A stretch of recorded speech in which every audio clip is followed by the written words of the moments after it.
Hi, and welcome to Family on Purpose. We are your hosts, Derek and Gina England. We're in the middle of a series talking about family goal setting and how to get your family aligned on family purpose and direction and how to be intentional about following through on goals. This is the third episode in the series. The first one we've talked about what is family goal setting. The second one we dove into what does that look like? How do we prepare? What are the rhythms? How do we set the table for a family to set goals and to plan together?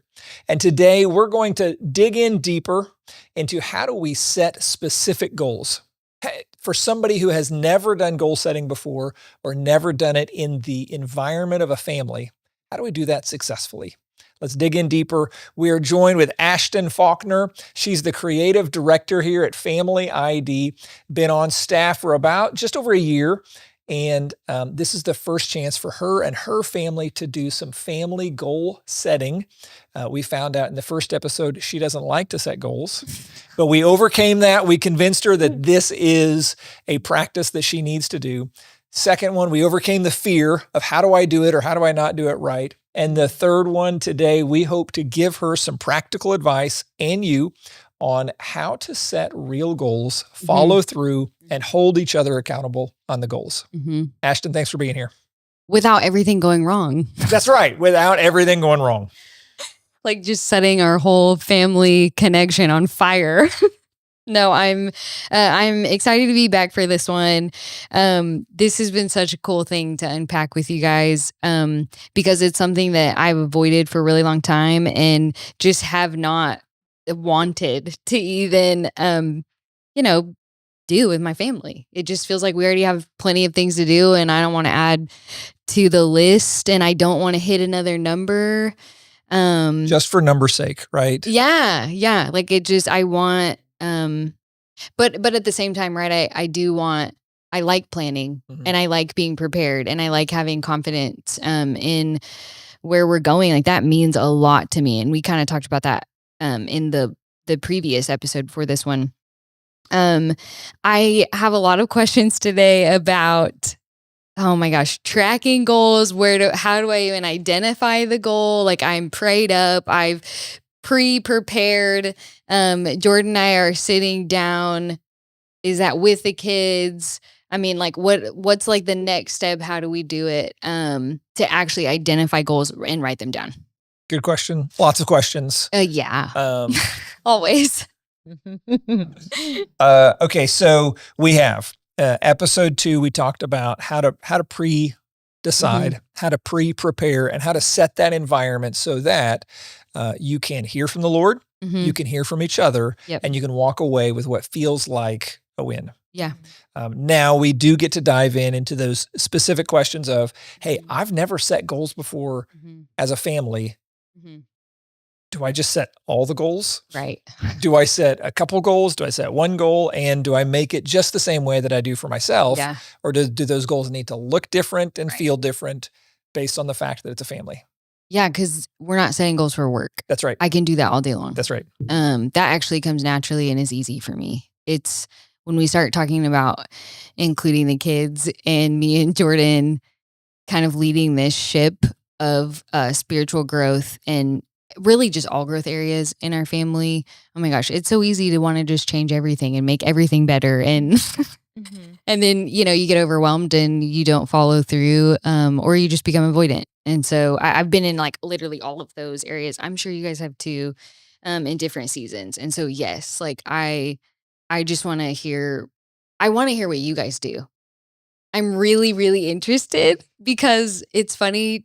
You guys have shared so much about the impact that it's had on your family. And so I don't know, I just really want to hear the details of how you even got to that impact or that result. Okay. Well, for us, we unpacked a little bit in the previous episode of going in and identifying, hey, what would be some wins for today? On that day, we do dive into those wins and then we begin to set actual goals. So, hey, we've kind of carried through this thought through all of these episodes of, hey, let's look at time and budget, time and finances. Yeah. So let's say that you and Jordan or a family listening walked in and said, hey, one of the things that I'm concerned about is I want to be more intentional in our budget. Okay. That's an easy one, not for easy conversation, but numbers are easy to identify where they're going. Yes. They are measurable. Totally. The first time he said that, I was like, I don't think so. This is not easy. But I'm so glad you clarified that, because it's true. That's an easy thing. Like that's going up or down. That's right. Exactly. Yeah. Hey, that went to candy bars or that went to church. Yeah. And I think one of the things, I'll begin with this. Better is not a target. You can't say, hey, I want to be a better dad or a better husband. I want to be better at our time, or I want to be better at our finances. And at the end of the year say, well, were you better? That's pretty subjective. Yeah. And it's also easy for the enemy to take that away and to steal it. Totally. Because if you are, let's say, better 3 days in a row, and then the fourth day you're not, you feel the weight and everything crashing down on you, as though I'm not better. I'm just the same. I'm stuck in the same rut or whatever. And then you give up. And then you give up. That's so good. And so what I encourage people to do is to set SMART goals. SMART is an acronym. It stands for specific, measurable, attainable, realistic, and timely. So specific. I am going to, let's say, finances. We're going to give, I'm making up something, right? Yeah. Hey, we're going to give 6% of our take home. We want to give more. That's where it started. Yeah. Okay. Well, how much do you want to give? Put an amount to it. Okay. Specific. I want to give 6% of our take home salary. Okay. Measurable. Okay. I'm going to do that every quarter, evaluate salary and give it away. And real quick before you keep going, when you say, and this might seem like an obvious thing, but I want to make sure I have this right. You are showing up to the time in the process of we're setting the goal. Before we got here, though, you guys together have already determined we want to give more. That's a great question. That's one of the things. Like because again, if it's like, okay, well, there's three areas we feel God is leading us to.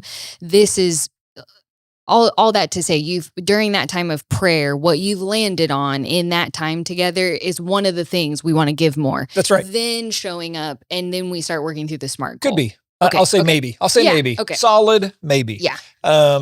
Maybe it could be, hey, I want to be more intentional with our money.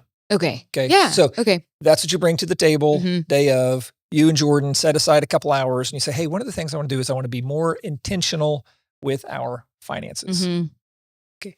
What does that mean to you? Right. And then you begin to unpack it. Yeah. My brain is spinning. And so you're like, okay, well, I want to spend less, I want to save more, and I want to give more. Yeah. Let's say we boil it all down to those. Oh my gosh. And defining the terms is so important. That's what it is. Because I could totally say, I don't want to spend as much. And Jordan could say, I want us to be more intentional. And those, while yes, maybe the result can mean the same thing, we can still be on two totally different pages for what that looks like. Right. Oh, man. Sorry, that was just like a light bulb thing. So that's where, we get specific about what it is, and not in the minutia, not to distract, not to take away from the time, but it is, hey, you say good and I say good. What does good mean? Yeah. You say better and I say better. What does better mean? Okay. I want to be more intentional on our finances. Let's drill that down into, I want to spend less, save more, and give more. Yeah. Okay. Well, part of that we have to know, we talked about it last time, is reflection. Yeah. Hey, well, how much do we spend now? How much do we save now? And how much do we give now? Yeah. Okay. There is an inspection so that we can be intentional going forward. Yeah. Especially with something like numbers. You got to know. It's really easy. Yeah. Right. Then if you take one of those, let's say giving, okay, if we want to give more, how much more do we want to give? Let's put a number to it. Let's put an amount, a percentage or something. And then we can start applying action steps to that goal. Is that through the SMART? That's through SMART. Specific, measurable, attainable, realistic, and timely. So specific and measurable, kind of self-explanatory. Hey, we want to give 6% of our take-home salary. That we either hit that or don't hit that. Yeah. Right. Okay. It's measurable. It's specific, attainable and realistic. Could we do that? Right. Well, that's We can if we sell our exactly arm. right. Yeah. It's not realistic to say, I want to give 94% of our income. Right. Yeah. And you make a normal income that people can't, you Right. can't live off of 4%, right? Like, Yeah, you're not some like billionaire. exactly. Yeah. And then timely. Well, when do you want to start doing that? Mm-hmm. When do you want to accomplish that? When, like, are we saying January 1? Mm-hmm. Are we saying, hey, beginning March 1? Are we saying overall by the end of the year, we want to have given? Mm-hmm. And here's why I encourage people to do that. Mm-hmm. Just like you said, it sets expectations Mm-hmm. and everybody's on the same page. Yeah. Hey, do you agree to that? I agree to that. Do you feel like that's right? Yeah, I feel like that's right. Mm-hmm. Okay. If you're in, I'm in. Yeah. Like we've heard everyone's voices. Everyone's had a moment to like, verbally agree that this is where we're going. So it's almost like there really can't be a whole lot of trouble down the road because we've all committed to this thing. Yeah. And Especially that's with where- like, you have like teenagers or whatever. Yeah. And that's where alignment is Mhm. so key. And that's how, like we talked in the last episode, that's how a family who's aligned can Mhm. accomplish so much more Oh my gosh.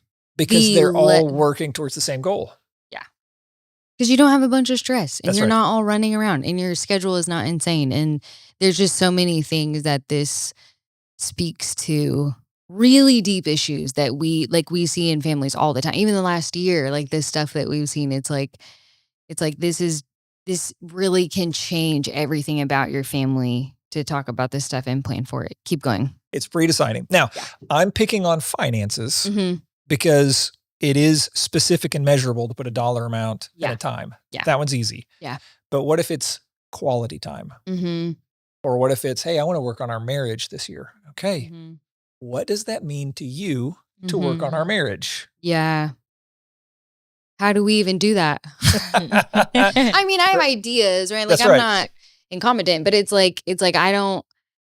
How do you measure that? Is it okay? This many weeks out of the year, out of 52 weeks in the year, we want to do this. We want to have a date this many times There or you something go. like that. That's Okay, it, right? okay. So, well, what does work on it look like? Yeah. And what is the goal? Mm-hmm. And let's pause in this exercise to say what we talked about in the previous episode 2 is so important. Mm-hmm.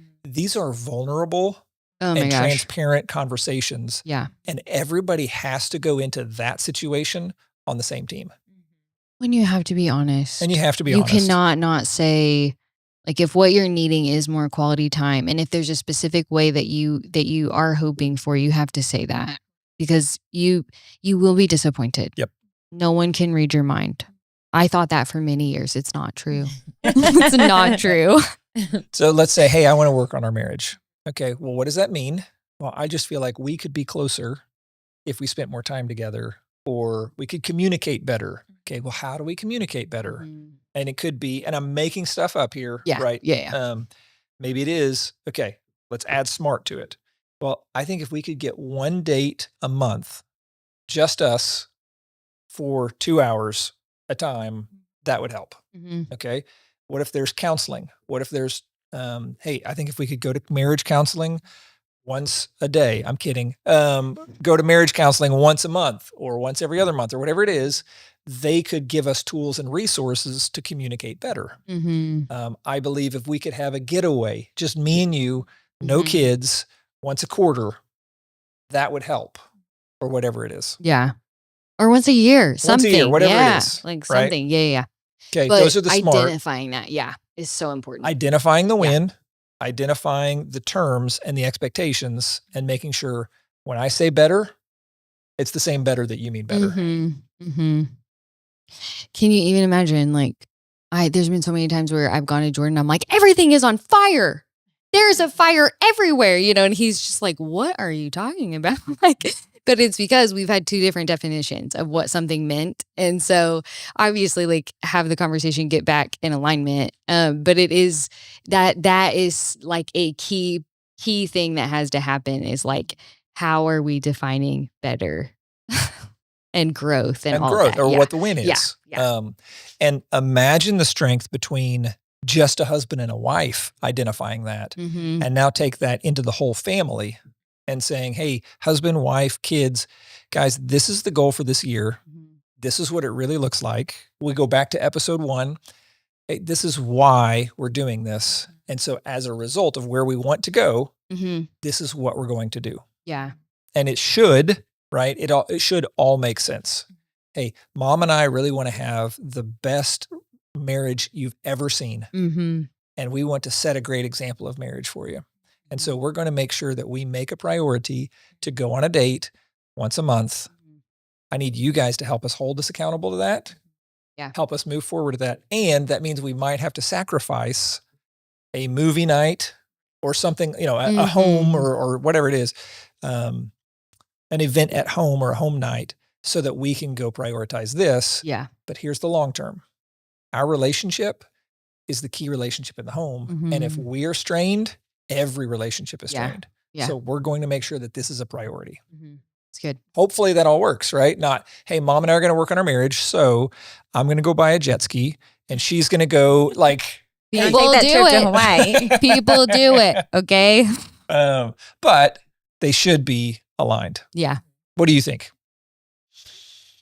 I agree with setting the SMART goals because you can have a goal, but you may not know how to achieve that goal. What is the route? How do we do this?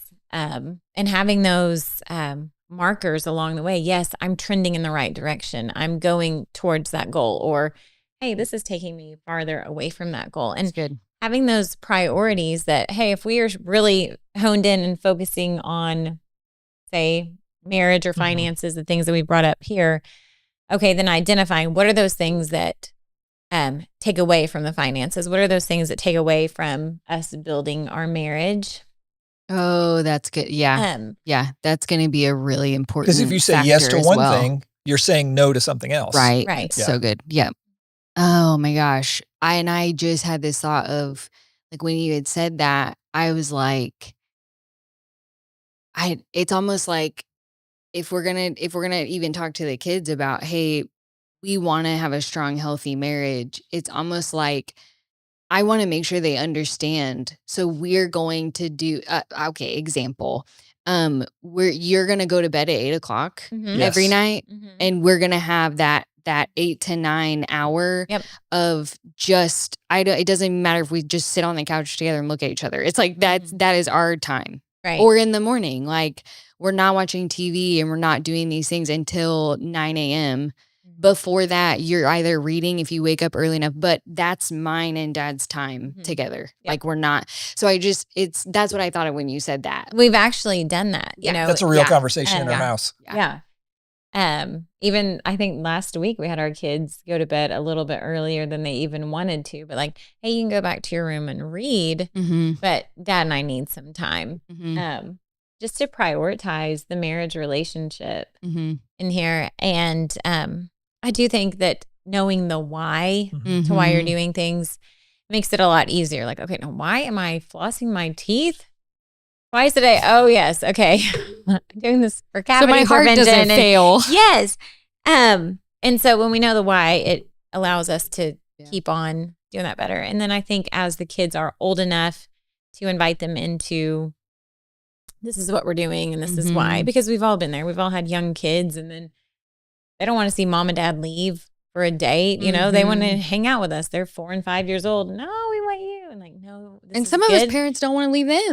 Right. Yeah. We don't like to do that. Yeah. Yeah. And so, no, this is good for dad and I. This is what we're going to do because it's healthy on our relationship and showing them, hey, this is the priority relationship in the home, because it's easy to get child-centered in this world. I think this world trends towards that, that children are the center of the home. And so kind of being countercultural in that aspect of, no, it's going to be the Lord, mom and dad, then you guys. And we love you. Yeah. With all of our hearts. It's just, we have priorities. And I think that's the perfect segue into setting goals that are countercultural.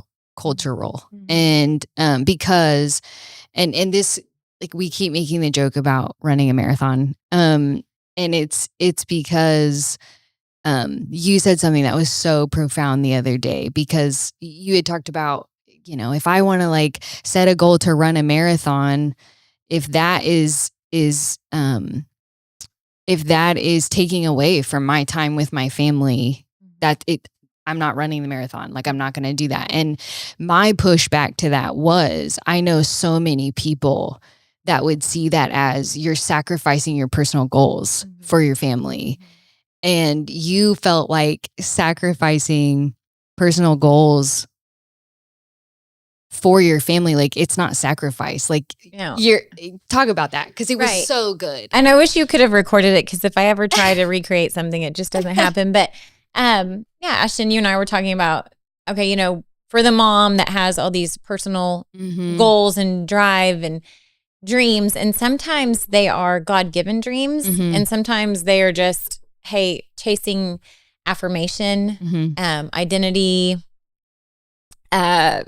doing it on their own self. And so I brought up, yes, okay, a marathon. Let's say that I wanted to run a marathon. Yeah. I would seek God for that, because as much time as that entails, okay, am I out running 10 hours a week to practice? I don't even know what a marathon running schedule is. Yeah. And I don't ever want to know.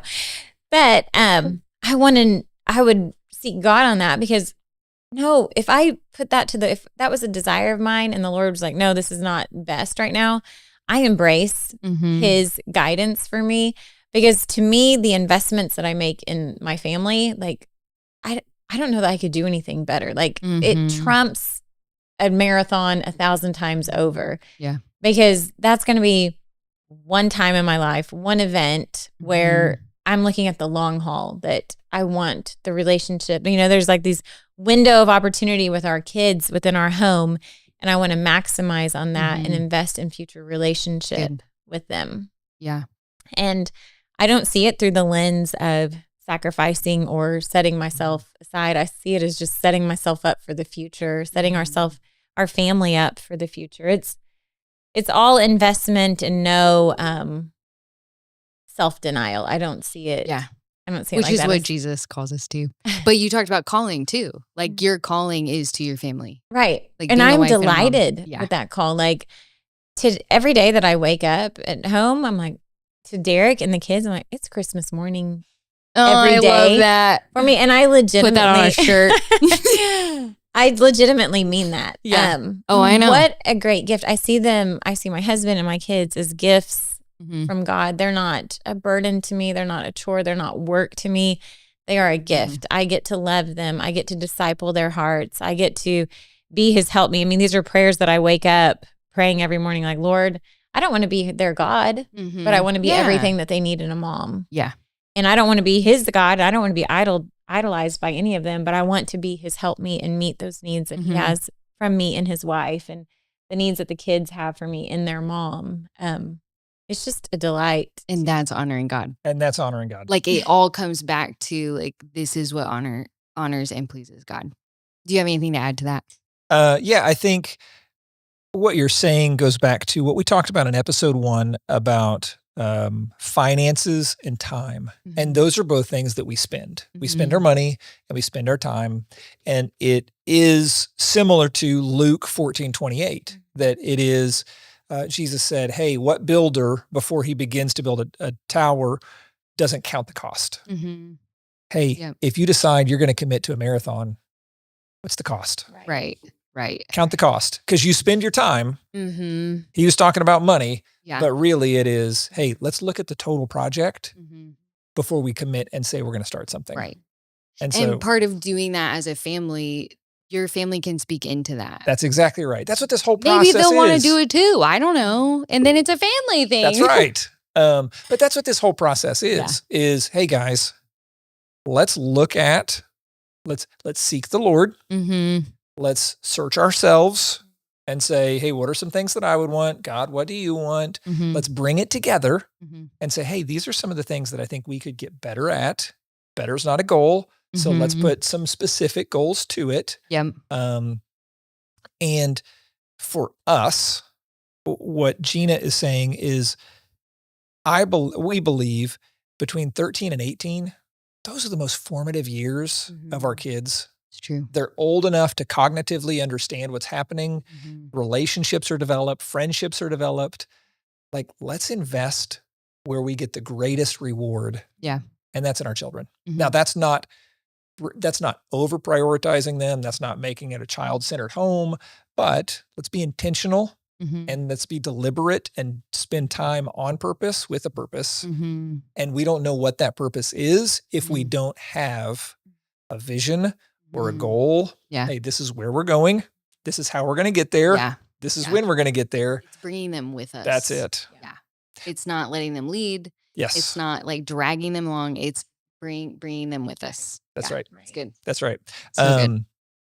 I would bring it back to, okay, somebody who's never set goals before. Mm-hmm.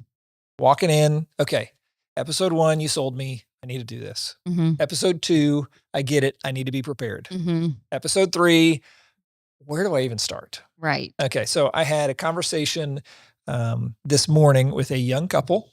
They've been married maybe 10 days now. Brand new. And my encouragement to them was, hey, you're brand new. Take some time, set aside and say, hey, what are 1 or 2 things Mm-hmm. that you want to work on, Mm-hmm. grow on, or develop in this first year of your marriage? Mm-hmm. Like, Yeah, it's good. just focus. Just what are some priorities and focus over this first year of your marriage? Mm-hmm. And if you can do that, if we can do that, even if it's in the 10th year or 15th year or 17th year of marriage, it doesn't have to be, okay, we have to set date nights. We have to Mm-hmm. do budgets. We have to do all of this stuff. Mm-hmm. These are ideas and examples of things you can do. Mm-hmm. Start small. Yeah. Start with what you can do. Mm-hmm. Hey, okay, let's focus on our budget, being more intentional with our money. Just more talk intentional about with our it. The time. goal can Right. be to just talk about it. Right. That's exactly Oh my right. gosh. I didn't do anything about it this I year. We're just wish gonna talk someone about would it. have said that to us. Like, just talk about it. You don't have to make massive decisions. You don't have to solve world hunger. That's right. Just talk Just about, talk about it. stuff. Like, be intentional about talking about Let's it. be purposeful Yeah. with our money. Yeah. Because I think I did a project a couple years ago talking to people who were at the later end of their life Mhm. saying, hey, what do you wish you could change looking backwards? And they said, I wish I could redeem the time with my family. Oh, yeah. Of course they did. So So cool. nobody ever says, Mhm. I don't know anybody that says, hey, I wish I would have made more money. Right. All the people I talked to, nobody said, I wish I would have made more money and stayed farther away from my family. That would have been great. No, they said, I wish I could redeem the time with my family Mhm. and be more purposeful with the things that I spent my time and my money on. Yeah. So if we're talking about it, it's going to happen. Yeah. That's so good. That's right. I was thinking about alignment and how important that is between the husband and the wife, and just Mhm. thinking about, hey, if there is a budget, Mhm. like it can be very defeating or deflating feeling if you're working very hard towards the budget, you're staying within those Mhm. parameters, and then you have someone that's not keeping that commitment. Mhm. Like that can Good be point. very It's so discouraging. I'm thinking of some friends right now. It's so discouraging. Mhm. Yeah. And Yeah. so, hey, God has given you a team, your Mhm. spouse, your family.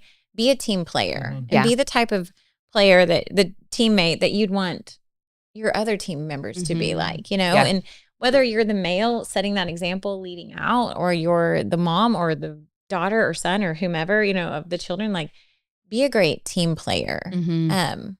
No, That's it's good. not always fun. Mhm. And yeah, it'd be easier to, you know, just spend out the wazoo, you know, if it was on a budget, something, but no, be on the team. If God has led you in a direction, keep pulling in Yep. that same direction Yeah. with your family. And I also want to add, do you want to add anything to that? Yeah. Okay, No, 'cause not that- to that. I've 'cause got I was gonna another change thought. the subject. I'm Okay. going to change the subject after you change the subject. Okay. Okay. So, I was going to say that, you know, some things will be standard on the goal setting Mhm. list. Like you're always going to have finances. You're always going to have relationship. You're always going to have, you know, we pray a spiritual life, things that you're going to be working towards. But as the family changes throughout the years, you know, what you're making goals for your 4 and 5-year-old in their character Mhm. and in their time with the Lord is going to look different than a 15 and a 16-year-old or when Mhm. you were empty nesters. And so I think like there's an excitement in like, okay, God, what do you have for us this year? And just being fluid and allowing for growth and Mhm. flourishment and thriving, that it doesn't have to be like, hey, we have a goal, we're sticking to it. Let it be fun. Like the Lord brought me last year to ask a question at our last annual family planning meeting. It was, what makes each of us feel alive? And good. so that's a question we had never asked. Out of my 9-year-old candy. Right. Hey, and you know what? It is candy for that year, Totally. or season.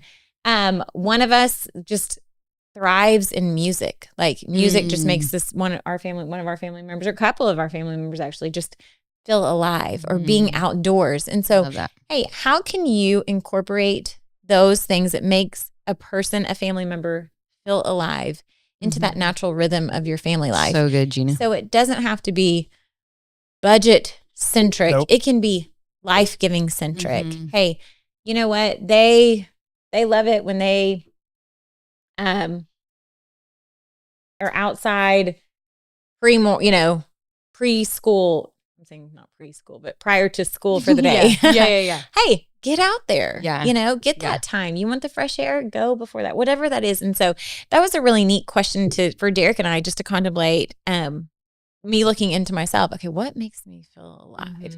And then being able to look at Derek and say, you know what? I see you come alive when you do this. Like he plays basketball each week. That is a life-giving part of his week. And I celebrate that. And I try to help get him there. You know what? Hey, got a lunch ready? Do you, whatever it is. Hey, you got some water bottles packed up, trying to get him out to that life-giving. And then looking at Sawyer and Jack and those things. But then coming home and asking them, hey, what makes you feel alive? What makes you come alive? And so being able to hear each person, and let's incorporate these into the rhythm of our life. So it can be life-giving. It can be goal planning, can be exciting. And it is exciting because you're working together as a team. And that's worth celebrating.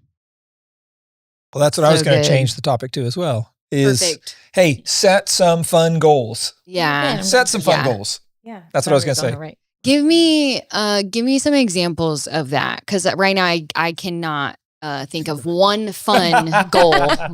Okay. It's fun or you achieve goals. You cannot have both. How many family fun days do you want to have next year? All of them. Exactly, right? Okay, but let's set a budget for it. Yeah. Hey, no. We need a family fun day once a quarter for the family where mom takes off work, dad takes off work, and you guys just do, it doesn't have to cost a thing. Yeah.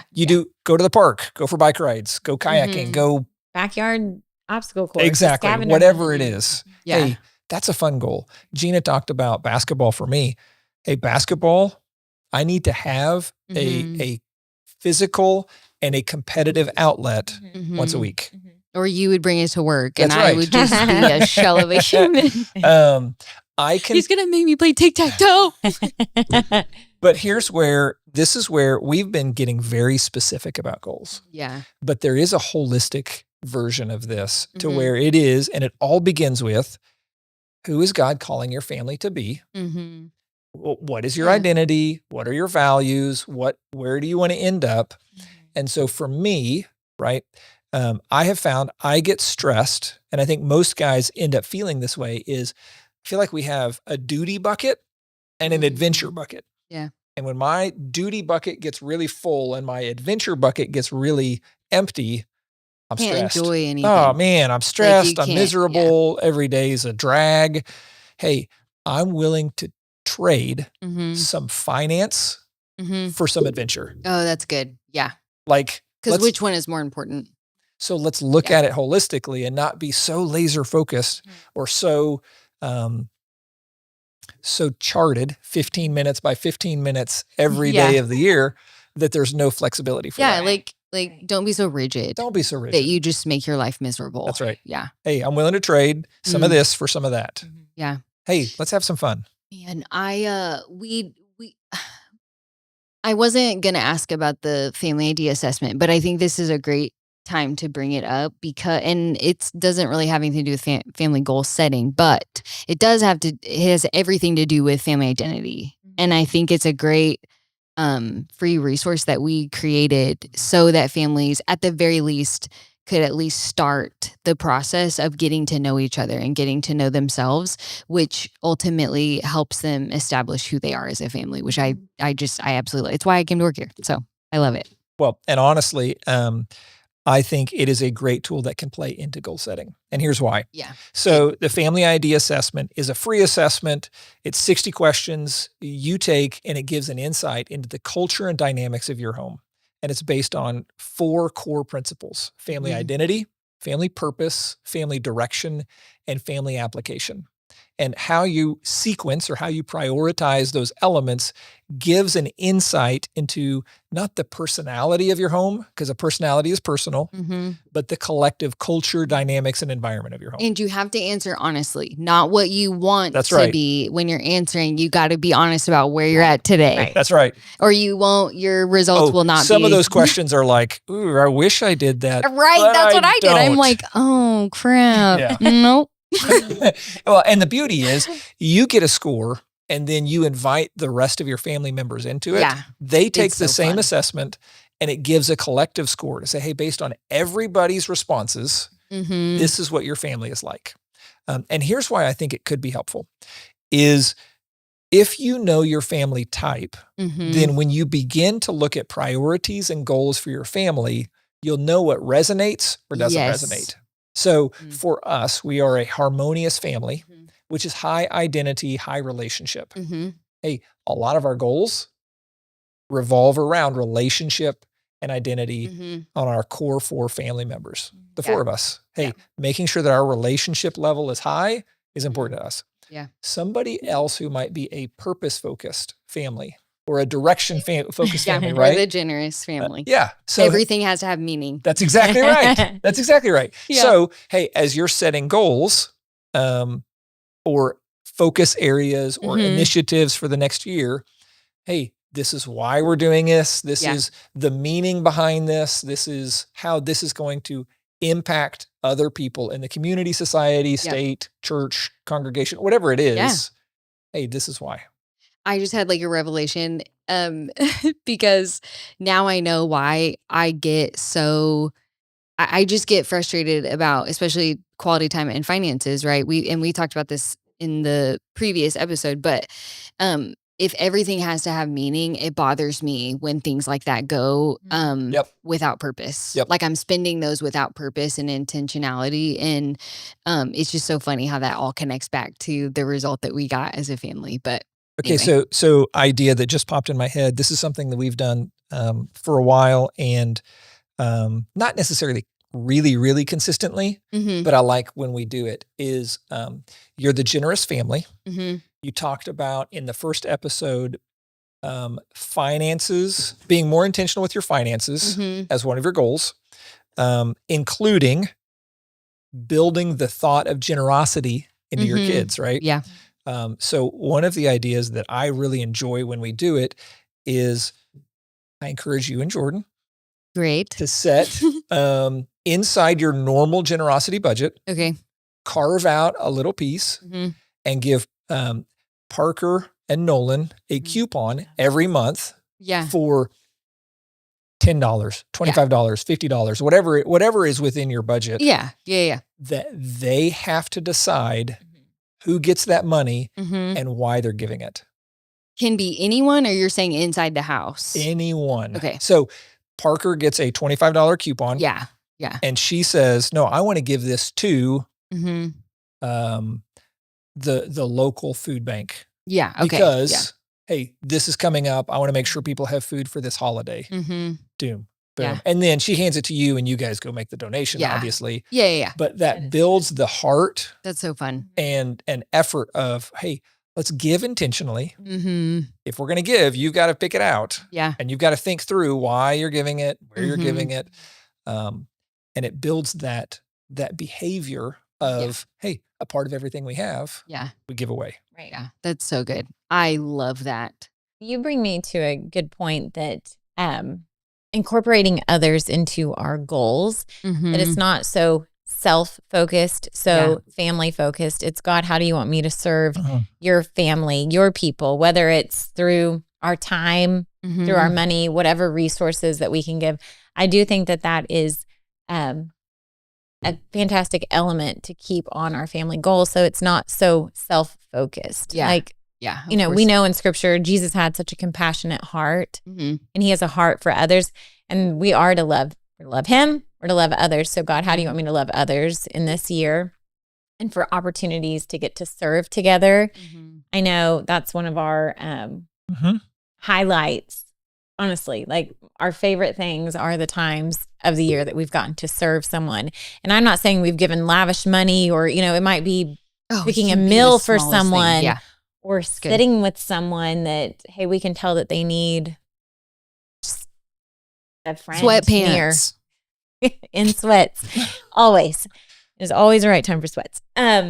So yes, just keep that in mind, that it's not just about you. It's about what God wants to accomplish in you and through your family and for the good of his kingdom. And talents. That's right. And we just talked to Parker the other day. That's our 11-year-old, and she loves to draw and paint. And we've started talking to her about one day, sure, if you want to sell it, that's a different conversation. But even to like use your gifting to create gifts for people, whether it's like, I mean, her Mimi like would love a painting every year for Christmas. Right. So it's also just, it's like, what gifts and talents do you guys have that you can like use those to serve others? I mean, and that's the intentionality. Yeah. That's the reflection and understanding. Hey, this is who God has created us to be. These are the giftings that he's given us. So this is our family identity. This is our family vision on how we're going to use our talents, our treasures to go impact who he's called us to. So good. So I want to reflect. Hey, we've talked about SMART goals, specific goals, talking about fun goals. And I want to once again take the pressure off, release the pressure on the pressure cooker, that if you've ever decided to set goals, hey, start small. They are what's right for you and your family. Yeah. So what's right for you and Jordan is right for you and Jordan. Yeah. And there is no preconceived notion. If you don't walk out of there with, I used to, when we first got started, I mean, I created a Microsoft Word document and it had all of these goals. Like, I mean, there was all kinds of stuff. You know, it's a 12, 15-page document that we're walking out of there, and I'd have to create it after we finished our planning day. Well, that was a lot of work. I mean, I felt the pressure of just putting it down on paper, getting it right so that we could go live it out. And then it's March by the time that I put it together. Right. And then I feel behind, and we all feel behind. And hey, start small. Release the pressure. Make some simple goals. Yeah. Put some parameters around them so that you can check up on them occasionally throughout the year and say, okay, hey, these are some of the things we talked about. Are we doing these? Are we not doing these? Are we moving towards this? Are we not moving towards this? And then you can make change. Yeah. That's good. And that actually is a great segue into my next question, because here's another reason why I didn't believe in goals. I mean, you know, I like didn't believe in them. Just, they were not for me. They were for everyone else. I think that I don't, and I'm not going to word this right, so you guys will have to help me articulate this, but I can, whatever goal that I have, I tend to get like obsessive over it, like to the point where, especially if it's a spiritual goal, like those are, to me, you know, there's like a big trophy there. I can just see it. And it's like a cloud with the Lord's face, whatever I envision that to be. It's just like, it's just everything. And I think it becomes so all consuming that by the time I am halfway through the year, or maybe even halfway through the month, I don't want to do it anymore, because I've exhausted myself. Like I am so burnt out because I've changed my entire diet and I've changed my entire morning routine, and I'm not getting enough sleep because I didn't account for all the other things that I needed to do the night before. And it just becomes such a mess. And I think, because I don't know how to kind of regulate, like, what does that look like to not do it all at once? And then to really like program it in such a way, or pace it out to where it is like okay, just check in on it like once a month and keep it simple. You don't need to create a book. Because when you were like saying how you create a huge Microsoft doc, like I do that with everything. Like it's exhausting to have that many checklists and stuff. And so I guess where I'm kind of at is how often do you guys check on your goals? How is it a big family meeting once a month? Is it more you guys are just talking about it, and then if there is progress, you're buying a cake and it's like, oh my gosh, look what we did. Like, cause I'm here for that. Like I am like all about the big party of celebration. But for me, I go to the extreme and I overwhelm myself and then I hate all of it and I don't look at it again. So what would be your advice, or even just what are the ways that you track goals throughout the year as a family? Okay. My advice for you is, one, make sure that all of your goals are from the Lord, because I think that we can spin ourselves ragged when we think that we need to go and do. And when we see a list that's like, and you need to have goals for these 10 different areas. So God may only have a goal for you in 1 or 2 areas. So recheck that. Are your goals God-given? And I think you have to fight against, not you, but everyone. Okay, fight against legalism. But like, oh, okay, I missed my quiet time this morning, and I'm the worst. I'll start again Monday. Right. Guess I failed this week. So having grace, and I think depending on what those goals are, require a different frequency to check in. So I would say like progress reporting. Okay, some things may require a 30-day check-in. If it's your budget, hey, check in at the end of the month. How'd you do on groceries? Do we need to modify here? Have 60-day check-ins, have 90-day check-ins, depending on what they are. And as you're creating your SMART goals, write to the side of it, hey, on finances, we'll check in every 30 days, 45 days, whatever that is. Hey, on spiritual goals, I'm going to check in. You can give different things different times. So it doesn't have to be structured. It doesn't have to be rigid. I think one is obey God. Yeah. So if he's calling you to obey him with your budget, obey him. Yeah. If it's self-given goals, like you're going for the spiritual trophy, like you're talking about, okay, well, do you want that goal or do you want intimacy? I would see what is the real goal that you want. Right. Because if it's like, hey, I read the Bible through in a year, which is great, but if you have no more depth or intimacy with the Lord, did you really win? Yeah. Right.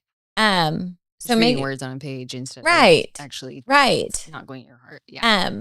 So I would see, okay, that's really good. What's the heart of the matter of all of these? And what are the goals that God has for you? And then each one can have a different progress reporting. Obviously, when you start anything, it's easier to like right out the gate, okay, every 30 days, we're going to check in. And then as the year gets longer and harder, and then it fizzles out on checking in, we are guilty of that.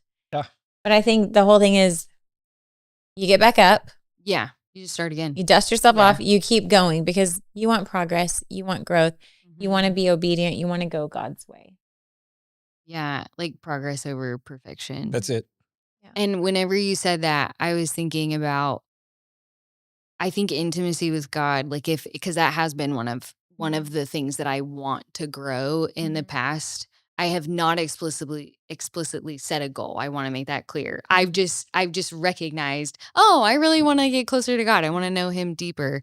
And so when you were saying that, it's almost like if you get too rigid and it's like, well, every day has to look just like this. Right. It's like, one, is that actually going to grow your intimacy with God? I don't know. If you don't hit it every day, that actually might cap you on the intimacy that you have with God. But then it's like, what if it's like, every day, once a day, I just want to acknowledge God, give thanks, and maybe like tell him I love him or something. I'm making something up. And it's almost like that can happen at any time in the day, which feels like a relief to me. And it can happen also as many times as I want it to happen. And so all that to say, it's great to have structure. When we get legalistic and rigid, we set ourselves up to fail, I think. Right. And that's what I'm interpreting from what you're saying. Yes, and you're correct. And probably about 6 years ago, the Lord taught me through scripture how to be a friend through the life of Christ when he said, take upon my yoke, for it is easy. And so, hey, are you putting a yoke on you that's not put there by Christ? He's not saying, hey, need you here rigid, where are you leaving room for the Holy Spirit, for an interruption, for, hey, I want to take you along this journey. I have this path for you today. And so I think having the grace, the allowance, the surrender from rigidness will allow him to move in your heart as he sees appropriate. Yeah, that's so good.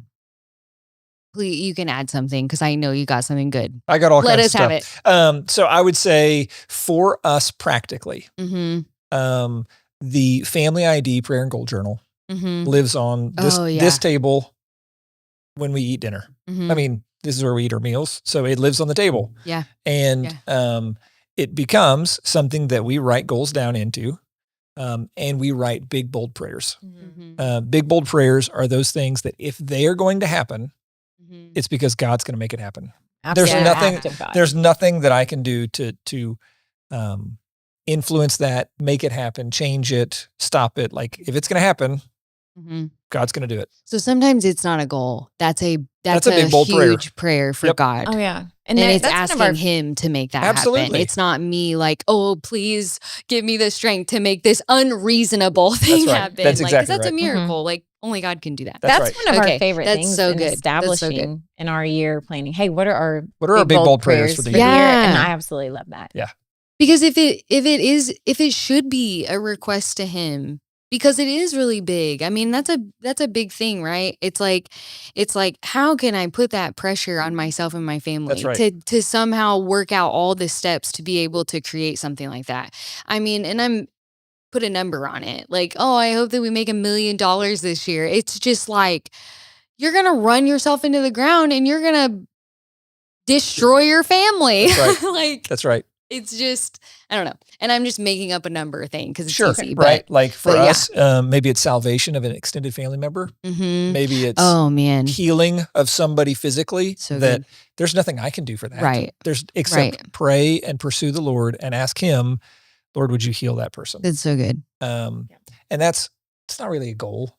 That's not a goal, no, right? Yeah, but that's a big, bold prayer. Yeah. And goals and prayers both live in that prayer journal, and we look at it, and then we write stuff down. New prayers or new goals or goals accomplished or answered prayers. Yeah. And that's how we get to celebrate the little things that Gina shared in the last episode. We get to share Boaz behaving at school or whatever, throwing Jack knives. Throwing knives. Boaz is our dog, and he was at dog training. He could not behave himself for a while, but he did get a good report one day of class. I believe we can create a rhythm of life that is beneficial and enjoyable and productive and fun and all the stuff. It's God honoring and it's a rhythm of life. And I think your rhythm is going to look, the Faulkner family rhythm is going to look a whole lot different than the England family rhythm. Yeah. And the Johnson and the Douglas and the Parker and whatever else. It's going to look different than every family's rhythm. And so you have to start small. Hey, okay, let's look at some focus areas for the year. And then let's just kind of touch base. Like Gina said, hey, if it's a budget, not a good idea to set a budget and look at it at the end of next year. That's probably a little too long to look at accountability. Sure. But hey, what's the rhythm that feels appropriate for us to look at these things? And how do we do it without criticism, judgment, weight, stress? Yeah. Like, hey, we want to create long-term and sustaining rhythms in the family because our life right now is a result of all of the habits. So how do we create habits that can sustain long-term? And it's by creating rhythms that we're used to and we get used to. You getting up early at 5 o'clock in the morning every day and you're exhausted. Hey, that's unsustainable. Yeah. You just sold me on goals. Only 3 episodes in. All right. And for real, because you said something I've never I've just never even thought about this. So, and disclaimer, like, this is probably like a duh, but there it's different to like have something at the forefront and you're actually living it out, and then something that's just in your subconscious, or you're just like, yeah, I know that, but you don't actually do it. But you said you were talking about rhythms and creating sustainable rhythms that actually serve. You didn't say these exact words, but what I interpreted, it's like creating sustainable rhythms and habits that do nothing but really guide and set up our family to thrive and to be, faith-filled and connected and unified. And that's what it is for me. It's not something that I'm striving to achieve and check off. Like, this is not about, and I know we've said that, but it's like, it just hits differently when you put it in this context of like, oh, like this is about like our kids seeing our home as like a safe haven every time they walk through the door. It's not about, I hope they felt happy all week long because they got to do this, and this, and we spent all this money. Because the reality is we don't have endless amounts of money, and we can't God doesn't call us to just go to Disney every 2 weeks. And so it's just, I think the perspective of this is about creating the most faith-centered environment where our kids can flourish, and there truly is like meaning and intentionality in everything we do. That makes me excited about setting goals, and it just really changes it for me, because I've just viewed it as it's something I have to fix, and I already have so many things I have to fix, and I already have so many things I have to do.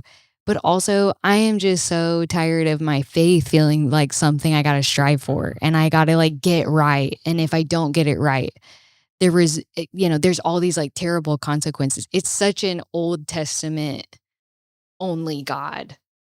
It's like, and it's like he was so loving even back then, but we missed it a lot.